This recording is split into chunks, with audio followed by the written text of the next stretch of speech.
ഉച്ച മുതൽ നമ്മൾ തത്സമയ ദൃശ്യങ്ങളിൽ ആവർത്തിച്ച് കാണുന്നത് പോലെ തന്നെ ശബരീശന്റെ മണ്ണിൽ തീർത്തും ആവേശമായി പ്രധാന സേവകൻ. എന്നാലും പ്രധാനമന്ത്രി നരേന്ദ്രമോദിക്ക് ഓണവില്ല് നൽകി കേന്ദ്രമന്ത്രി വി മുരളീധരൻ അദ്ദേഹത്തെ സ്വീകരിക്കുകയുണ്ടായി.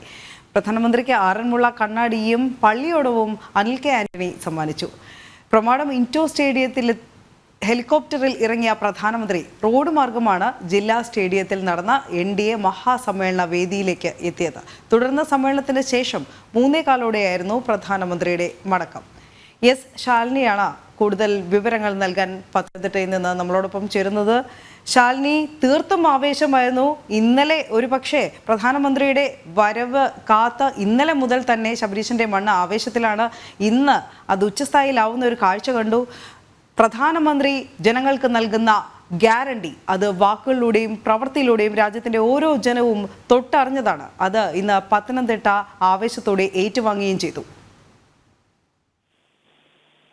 അത് തന്നെയാണ്. കാരണം മോദിയുടെ ഗ്യാരണ്ടി എന്താണ് എന്നുള്ളത് കേരളത്തിനെ വീണ്ടും മനസ്സിലാക്കുന്ന ഒരു വേദി കൂടിയായി പത്തനംതിട്ടയിലെ തെരഞ്ഞെടുപ്പ് പ്രചാരണ വേദി എന്നുള്ളതാണ് നമ്മൾ മനസ്സിലാക്കേണ്ടത്. കാരണം അത്രയധികം ആവേശം, അത്രയധികം അലയടിക്കൽ ഉൾപ്പെടെ ഉണ്ടായിരുന്നു പത്തനംതിട്ടയിലെ ഈ ഒരു വേദിയിൽ എന്നുള്ളതാണ്. രാവിലെ അദ്ദേഹം തിരുവനന്തപുരത്ത് ഹെലികോപ്റ്റർ വിമാനം ഇറങ്ങുന്നു, പിന്നീട് ഹെലികോപ്റ്റർ മാർഗം തമിഴ്നാട്ടിലേക്ക് പോകുന്നു, പിന്നീട് അതേ ഹെലികോപ്റ്ററിൽ അദ്ദേഹം പ്രമാടം ഇൻഡോർ സ്റ്റേഡിയത്തിലേക്ക് എത്തുന്നു. ഒരുപക്ഷെ രാജ്യം കണ്ട ഏറ്റവും വലിയ തെരഞ്ഞെടുപ്പ് പ്രചാരണങ്ങൾക്ക് കൂടിയാണ് അദ്ദേഹം പത്തനംതിട്ടയിൽ തുടക്കം കുറിച്ചത് എന്നുള്ളതാണ്. ഒരുപക്ഷെ സംസ്ഥാനത്ത് തെരഞ്ഞെടുപ്പിന്റെ തീയതി ഉൾപ്പെടെ പ്രഖ്യാപിക്കാൻ നാളെ നിർണായകമായിട്ടുള്ള വാർത്താ സമ്മേളനം ഉൾപ്പെടെ രാജ്യ തലസ്ഥാനത്ത് നിന്ന് വരാൻ തുടങ്ങുന്ന ആ ഒരു കാത്തിരിപ്പിന് മണിക്കൂറുകൾ മാത്രം നിൽക്കുമ്പോഴാണ് ഇത്തരത്തിലൊരു നിർണായകമായിട്ടുള്ള തെരഞ്ഞെടുപ്പ് പ്രചാരണത്തിനും അദ്ദേഹം തുടക്കമിട്ടിരിക്കുന്നത് എന്നുള്ളതാണ്. എന്തായാലും പത്തനംതിട്ടയിൽ ഇക്കുറി താമര വിരിയും എന്നതിന് തെളിവാണ് പത്തനംതിട്ടയിലെ ഈ പരിപാടിയിൽ എത്തിയ ജനം എന്ന് പ്രധാനമന്ത്രി ചൂണ്ടിക്കാട്ടുകയുണ്ടായി. ഒപ്പം തന്നെ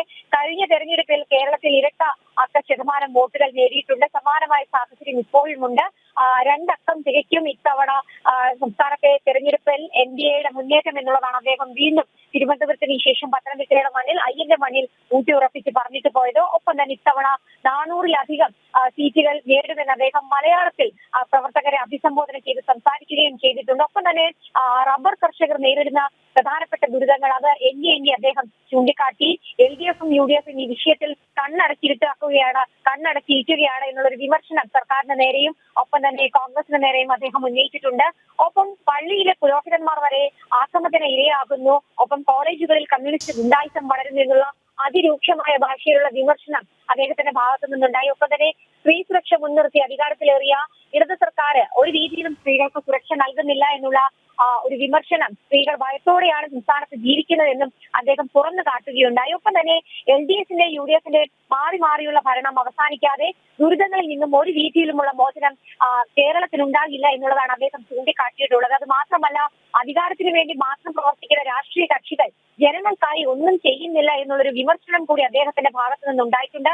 ഇവിടെ പരസ്പരം ഏറ്റുമുട്ടുന്നവർ ഡൽഹിയിൽ ഒന്നിച്ചു നിൽക്കുകയാണ്, അത് ജനം മനസ്സിലാക്കണം എന്നുകൂടി അദ്ദേഹം ഇക്കുറിയും, അതായത് തുടർച്ചയായി 4ാം തവണയും കേരളത്തിൽ എത്തിയപ്പോൾ രാഷ്ട്രീയ പരിപാടിയുടെ ഭാഗമായി 3ാം തവണയും അദ്ദേഹം എത്തുമ്പോൾ അത് വീണ്ടും ജനത്തോട് ആവർത്തിക്കുകയാണ്. ഒപ്പം തന്നെ ഇക്കൂട്ടരെ എവിടെ നിന്ന് പുറത്താക്കി പിന്നീട് അവിടെ ഒന്നും ഈ കൂട്ടർ തിരിച്ചു വന്നിട്ടില്ല എന്നുള്ളൊരു വിമർശനം അദ്ദേഹത്തിന്റെ ഭാഗത്തു നിന്നുണ്ടായി. അത് മാത്രമല്ല, തമിഴ്നാട്ടിൽ 92-ലാണ് കോൺഗ്രസ് അവസാനം ജയിച്ചത്. UP, ഗുജറാത്ത്, ബീഹാറിൽ 4 ദശാബ്ദം മുൻപാണ് തെരഞ്ഞെടുപ്പ് ജയിച്ചത്. ഒറീസയിൽ 30 വർഷമായി കോൺഗ്രസ് ഇല്ല. പല സംസ്ഥാനങ്ങളിൽ നിന്ന് പോലും ഒരു പാർലമെന്റ് അംഗം പോലും ഇല്ലാത്തൊരു പാർട്ടിയായി കോൺഗ്രസ് മാറിയിരിക്കുകയാണ്. സമാനമായ സാഹചര്യമാണ് ബംഗാൾ ഉൾപ്പെടെ, ത്രിപുര ഉൾപ്പെടെയുള്ള സംസ്ഥാനങ്ങളിൽ CPM ഉണ്ടായത്. അതേ സാഹചര്യം കേരളത്തിലും ഇടത് വലത് മുന്നണികൾക്ക് ഉണ്ടാകും എന്നുള്ളൊരു മുന്നറിയിപ്പ് കൂടി ഈ മുന്നണികൾക്ക് അദ്ദേഹം നൽകിയിട്ടുണ്ട്.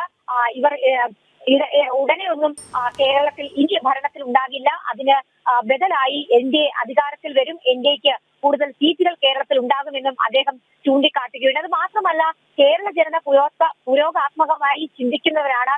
കോൺഗ്രസ് പഴഞ്ചമാണ്. LDF കാരണം അവർക്കൊരു പ്രത്യയശാസ്ത്രമുണ്ട്.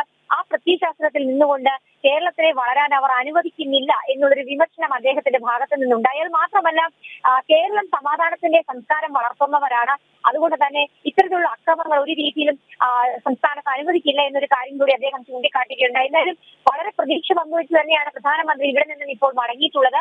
അല്പസമയത്തിനകം ഹെലികോപ്റ്റർ വ്യൂഹം കൊച്ചിയിലെത്തും. കൊച്ചിയിൽ നിന്നും വ്യോമസേനയുടെ പ്രത്യേക വിമാനത്തിൽ അദ്ദേഹം തെലങ്കാനയിലേക്ക് പോവുകയും ചെയ്യും. എന്തായാലും 19-ാം തീയതി വീണ്ടും അദ്ദേഹം തെരഞ്ഞെടുപ്പ് പ്രചാരണങ്ങൾക്ക് ആകാശം പകരാൻ പാലക്കാടിന്റെ മണ്ണിലേക്ക് എത്തുമെന്ന് പറഞ്ഞുകൊണ്ടാണ് അദ്ദേഹം മടങ്ങിയിട്ടുള്ളത്. എന്തായാലും അയ്യന്റെ മണ്ണിൽ സ്വാമിയെ ശരണമയ്യപ്പ എന്നുള്ള ആ ഒരു വാചകം അല്ലെങ്കിൽ ആ ഒരു വാക്ക് ഉച്ചരിച്ചുകൊണ്ട് ശരണം വിളിച്ചുകൊണ്ടാണ് അദ്ദേഹത്തിന്റെ പ്രസംഗം മലയാളത്തിൽ അദ്ദേഹം ആരംഭിച്ചത്. എന്നാലും ഇന്ത്യ ക്യാമ്പുകൾക്കും തികഞ്ഞ ആത്മവിശ്വാസവും ആവേശവും പകരുന്ന ഒരു പ്രചാരണമായി അതിന്റെ തുടക്കമായി പത്തനംതിട്ടയിലെ ഇന്നത്തെ ഈ ഒരു പൊതുസമ്മേളനം മാറി എന്നുള്ളത് സംശയമില്ല. തീർച്ചയായും രാജ്യത്തെ ഓരോ കോണിലും നേരിട്ടെത്തി ജനങ്ങളിൽ ആവേശം വിതറുന്ന മോദിയുടെ ഗ്യാരണ്ടി ഉറക്കെ പ്രഖ്യാപിക്കുന്ന വാക്ക് കൊടുക്കുന്ന നിറവേറ്റി കൊടുക്കുന്ന ഒരു പ്രധാനമന്ത്രിയെ തന്നെയാണ് ഭാരതം കാണുന്നത്. എന്തായാലും ഇന്ന് ആവേശോജ്വല സ്വീകരണം അദ്ദേഹത്തിന് പത്തനംതിട്ട നൽകുകയുണ്ടായി.